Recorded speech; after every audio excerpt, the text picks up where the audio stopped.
Continuing with the class discussion of today, the task 1 that we discussed in the class, here is your link.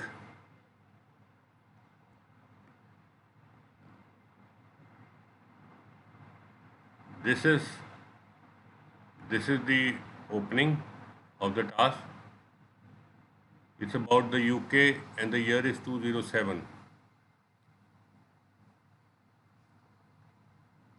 And he has used the word immigration and emigration, which both mean moving away from one place to another place to settle in a new country. You should make a rough table as I have made. I have explained this in the class.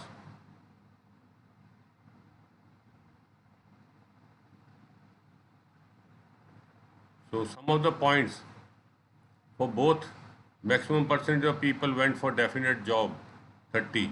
These are not full sentences. These are just hints. The biggest difference in percentage for studies 26 and 4, and people who gave no reason 6 to 18.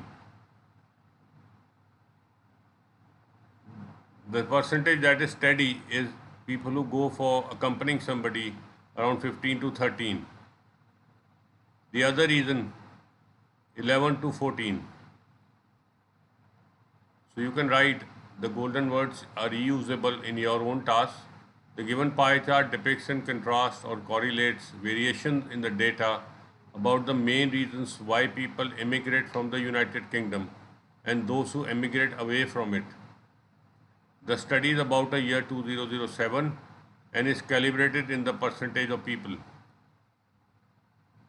Overall, in both cases, the percentage of those who either went to the UK or immigrated away from it did so because they had a confirmed offer of a job.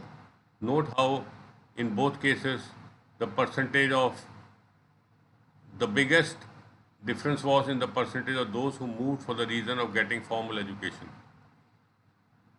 Then now coming to the data, almost 1/3 of the people moved away from the UK for joining a confirmed job, and approximately the same ratio of those who came back to UK did so for the same reason. While as many as 26% of those who shifted base to the UK did so to get formal education, and it was just 4% of those who moved away from the UK who did so for this reason. So this is just part of the answer. There are other data that you have to put. I've just given you some examples. Please comment in the video or send it as mail or WhatsApp it. Share and subscribe with your friends. Thank you.